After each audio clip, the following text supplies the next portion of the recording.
For 30 years, the world had the wrong face for the oldest frozen man on Earth. People pictured a pale, bearded mountain climber. Then scientists rebuilt his genetic code from scratch and found someone darker-skinned, balding, and in his genes almost a stranger to everyone living around him. But that genetic code did something stranger than fix a picture. It helped reopen the question of how he died, because the same frozen flesh that held his DNA also held the record of a chase, a wound to the hand, and a killer who tried to hide what he had done. The Ötztal Alps, September 1991. Two German hikers named Erika and Helmut Simon were crossing a high pass on the border between Austria and Italy when they saw something brown poking out of the melting ice. At first they thought it was trash left by a climber. Then they saw a human head and shoulders, face down in the meltwater. They thought they had found someone who had died in a recent accident. The local officials thought the same thing. They were wrong by about 5,300 years. The body was frozen so completely that the first rescue teams treated it like a fresh death. They chipped at the ice with picks and a jackhammer, hurt his hip while they did it, and pulled him out along with scraps of clothing and gear that nobody could place yet. It took a scientist named Konrad Spindler at the University of Innsbruck to study one of the tools lying beside the body, a small axe, and grasp what he was looking at. The axe was ancient. The man was ancient. This was the most complete human body from ancient times ever found, and he had been lying on that pass since the early Copper Age. They named him Ötzi, after the valley where he turned up. Before anyone knew what they had, the guesses ran wild. Some thought he might be a lost mountain climber from a few years back. Others wondered if he was a soldier from the First World War, since thousands died in these mountains. A music teacher who had gone missing years earlier was even put forward as a guess. None of it came close. When the carbon dating came back and the world saw the body was older than the pyramids, the find became a huge story, and a small fight broke out over who owned him. The pass sits almost exactly on the border, and a survey later showed the body lay about 92 meters inside Italy. Italy kept him. He has rested in a museum in the Italian Alps ever since. And for the first 10 years, almost everyone agreed on how he died. He was a traveler caught in a storm, they said. He lay down, fell asleep in the cold, and never woke up. A quiet accident, sealed in ice. That version held up right until someone slid him under an X-ray machine. In 2001, an X-ray doctor named Paul Gossner was looking over scans of the body when he saw something small and hard buried deep in the left shoulder. It was a flint arrowhead, stone, shaped by hand, wedged between the rib cage and the shoulder blade in a spot it could only have reached if it came in with force. When they looked again at his back, there it was. A small entry hole, a little under an inch wide that everyone had walked past for 10 years. This was not a man who fell asleep in the snow. This was a man who had been shot. And that single arrowhead turned a sad story about weather into the oldest unsolved killing we know of. A 5,000-year-old cold case, suddenly open again.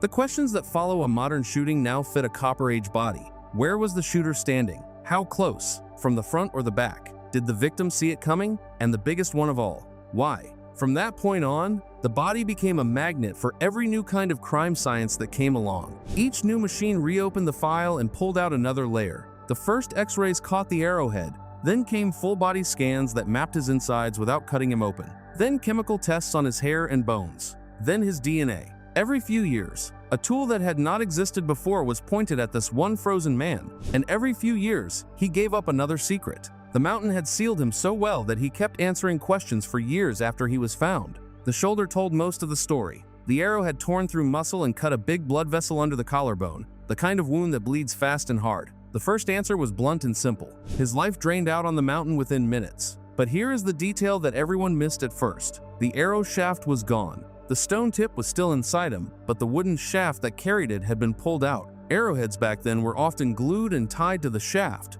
so yanking the shaft back out would snap the head off and leave it behind, which is exactly what happened. Somebody pulled out that arrow, and in the ancient world, that detail is not small. A crime investigator from Munich named Alexander Horn looked at this case the way he would look at a fresh one. Horn is a profiler. He reads crime scenes for behavior, and to him, the missing shaft was almost a confession. Arrows back then were personal. The way a shaft was cut, feathered, and marked could point straight back to the person who made it. Pulling the shaft out of a dying man, while leaving the buried stone tip behind by accident, looks a lot like someone trying to take away the one piece of proof that could name them. A signature, dragged out of a wound. That is not panic. That is cleanup. Horn looked at the angle too. The arrowhead had stopped deep against the shoulder blade instead of punching all the way through. To him, that pointed to a shot fired from far off, maybe 100 feet away, losing speed as it flew. The victim was most likely hit from behind and below by someone he never got the chance to face. No struggle where it hit, no close fight. A man on higher ground, drawing a bow on someone who had no idea the shot was coming. An ambush, a clean one, but the body carried older wounds too, and they told a second story underneath the first. On his right hand, between the thumb and the forefinger, was a deep cut that went almost to the bone, and that cut had started to heal. Skin had begun closing over it. Scientists think it was a day or two old when he died. It is the kind of slicing cut you get when you throw a hand up to block a blade or when you grab one, a defensive wound. Think about what that means as a timeline. Days before someone struck him in the back from 100 feet away, this man was in a knife fight up close. He lived through that one. He did not live through the second one. Two separate attacks, stacked on top of each other in the final week of a life. The skull added a third blow. Scans showed damage at the back of his head, and marks in his brain suggest bleeding before the end. He had either taken a hard hit to the head or struck it in a fall right around the moment the arrow landed. Either way, his last minutes were not just a slow bleed, they were far worse. A man going down hard, struck from more than one side at once, and then the evidence got stranger because of what was found on his gear. In the late 1990s, a lab scientist named Thomas Loy checked Ötzi's weapons and clothing for traces of blood. What he reported was hard to forget. He said he found blood from 4 different people. One person's blood on the knife, 2 more on a single arrowhead, and a 4th on the back of his coat. Loy's work was shared mostly through the press and never fully published, and researchers still argue over it, which leaves it sitting in the gray zone between hard proof and legend. But if it is even partly right, picture what it suggests. The 2 blood traces on one arrowhead hint that Otzi may have shot someone, pulled his arrow back out, and fired it again at a second person.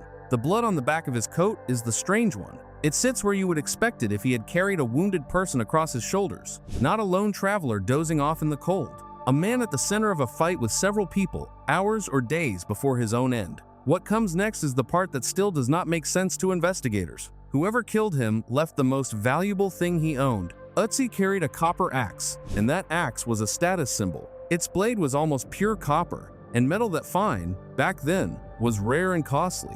Researchers compare owning it to owning a luxury car today. If you ambush a man on a mountain and shoot him in the back, and your goal is to rob him, the axe is the first thing you take.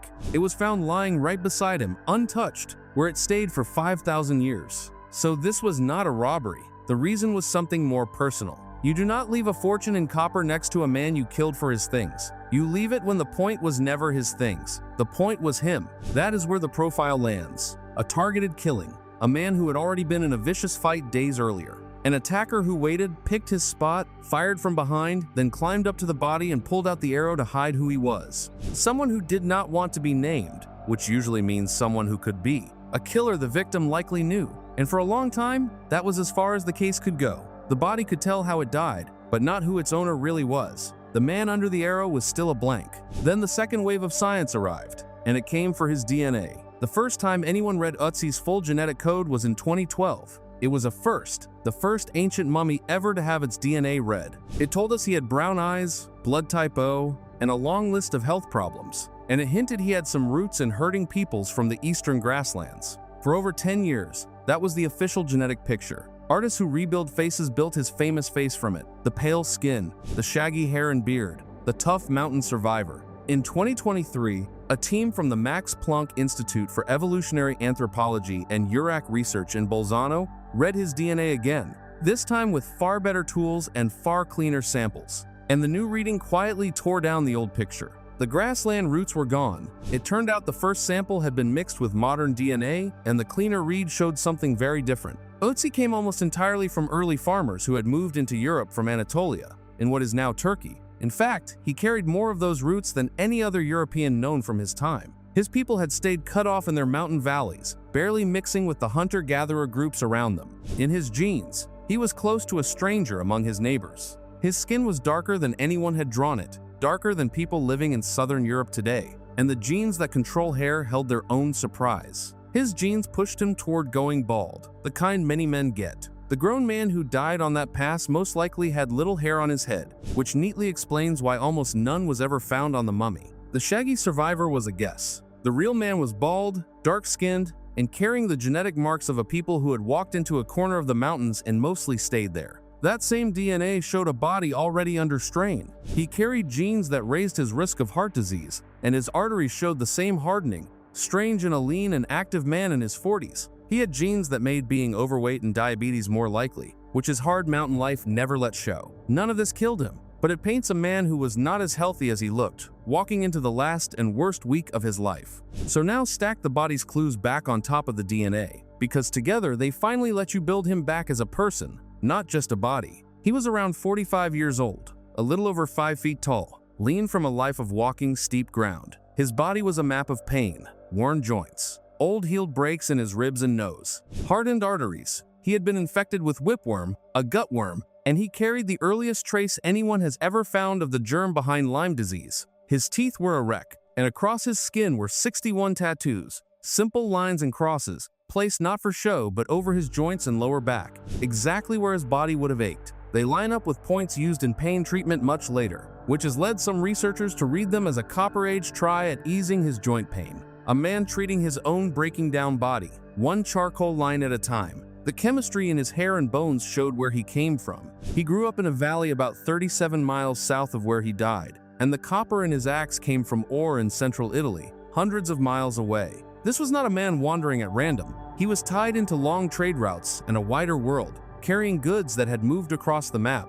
And then there is the last meal, which is almost too exact to bear. Scientists found his stomach tucked up high under his ribs, missed in the early studies, and what was inside it had barely begun to break down. Ibex meat from a wild mountain goat, red deer, einkorn wheat, an early grain, and a surprising amount of fat. He had eaten a big planned meal, the kind you eat to fuel hard work in the cold, somewhere between half an hour and a couple of hours before he was shot. He was not starving. He was not lost. He sat down in a high mountain place, ate a full meal, and within hours an arrow came out of nowhere and ended him. He never finished breaking down his own dinner. There is one more clue, and it hides in the gear itself. Otzi was carrying a longbow made of yew, and it was not finished. The wood had been shaped, but not yet ready to pull back. His quiver held 14 arrows, and of those, only 2 were finished and able to fly. The rest were half-made, missing their tips or their feathers. This is a strange thing to carry into unsafe country. A skilled man with a copper axe and a flint knife, climbing a dangerous pass, with a weapon he could barely use and a quiver of arrows that mostly could not be shot.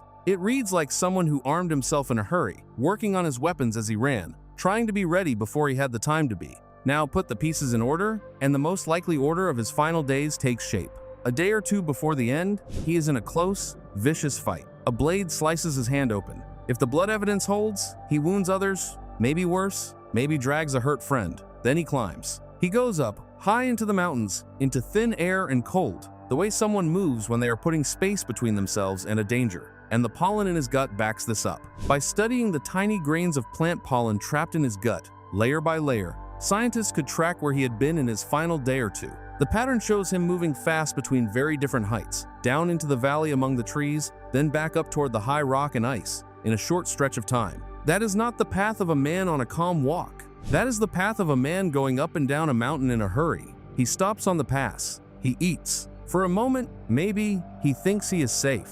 He was not. Someone had followed him, or was waiting. A bow comes up from far off. The arrow takes him in the back, through the shoulder, into the artery. He goes down. There may also have been a heavy blow to the head around the same time, from the fall or from a hand. And then the killer does the thing that gives the whole case away. He climbs to the body and pulls his arrow back out, breaking the stone tip off inside him, and leaves a fortune in copper lying in the snow. He takes nothing but the one thing that could name him. Snow covers the body, the pass freezes over, and the mountain keeps the secret for 5,300 years. There is one more twist, and it is recent. In a new crime study published in 2025, a team went back over the scans with modern 3-dimensional models and questioned the old idea that he died within minutes. They found a pocket of pooled blood that suggested the bleeding, while bad, may not have been deadly right away. In that reading, he might have lived for hours after the arrow struck, awake for a while, fading slowly on the cold stone. It does not change who did it. It only makes the ending longer and worse.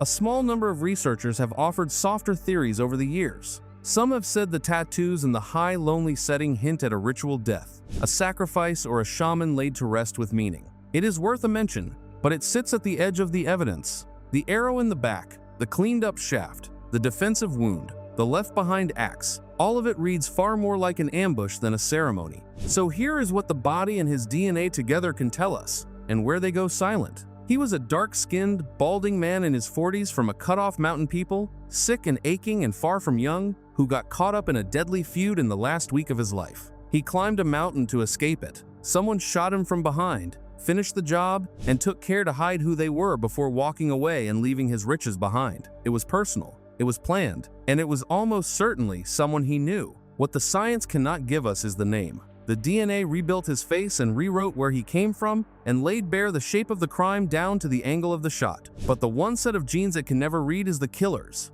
That person left no body in the ice. He climbed back down off the pass, into a world with no writing yet to record him, and vanished completely. The oldest cold case we have ever cracked is still, in the only way that matters, open. The body lies today in a cold room in Bolzano, Italy, held at the temperature of the glacier that kept him. Keeping him is its own quiet job. He rests in a sealed cell, chilled to just below freezing, misted with water that forms a thin shell of ice over his skin. The same setup that kept him by accident for 50 centuries, now made again on purpose by the people studying his case. Visitors look at him through a small window, a few at a time. People still file past that window and glance at the small brown figure and move on. The same way 2 hikers and a rescue crew once did. The same way the case file did for 10 years. Except now we know what we are looking at. Not a man who fell asleep in the snow. A victim, with the arrowhead still inside him, and his attacker still 100 feet away in the dark, frozen forever in the half-second before the shot.